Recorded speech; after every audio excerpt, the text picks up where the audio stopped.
जो चाहे वही तो होना है, रब जो चाहे वही तो होना है। आदमी खिलौना है, आदमी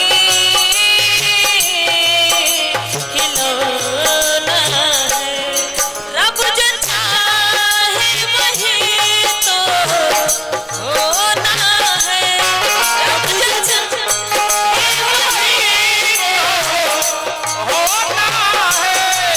आदमी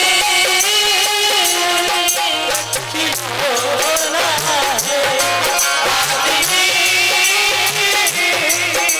खिलौना है।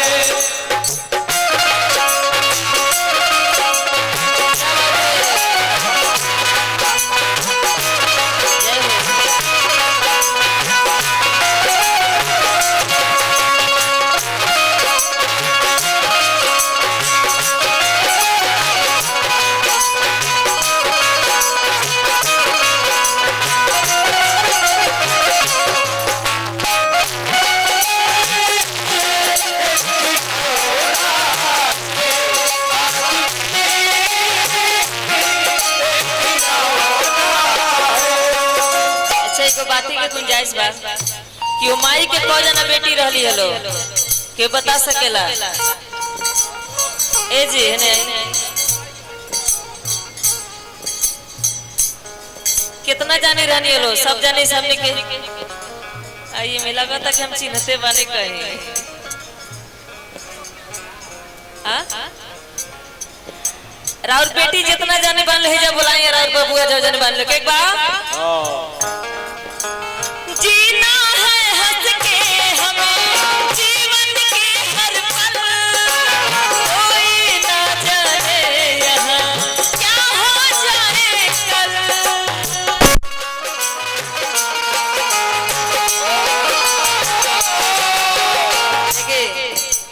एक एक कहल जाला कि घर परिवार में एकता।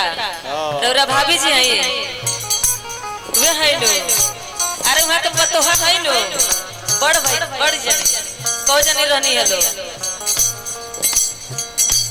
3 जना, 2 जनी कहाँ बानी लो? अब आई लो एक कुर्सी का आयल बस सूटे के कपड़ा है। बहुत बहुत धन्यवाद। जहाँ जैसन तहाँ तैसन, ना जाने तो गवैया कैसन। आई के बा जीना है हंस के हमें जीवन के हर पल, कोई ना जाने यहाँ क्या हो जाए कल।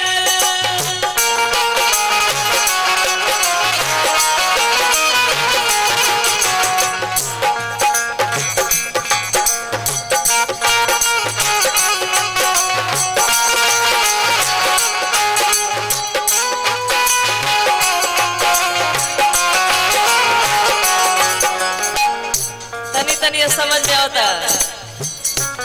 अरे हम जाना तनी सुनील भाई के भैया सोनार भाई। मेरा मन ना भुला तो सलोना है, मेरा मन ना भुला तो सलोना है। आदमी खिलौना है, आदमी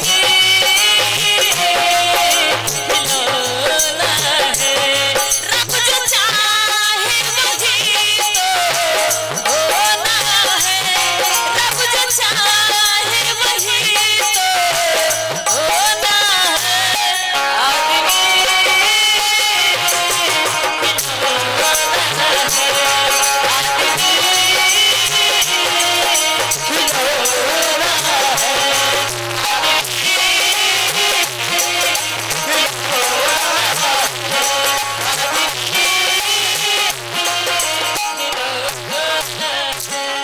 अगर अच्छा लागल हो तो ताली बजा दी से बेहतर का बात बा।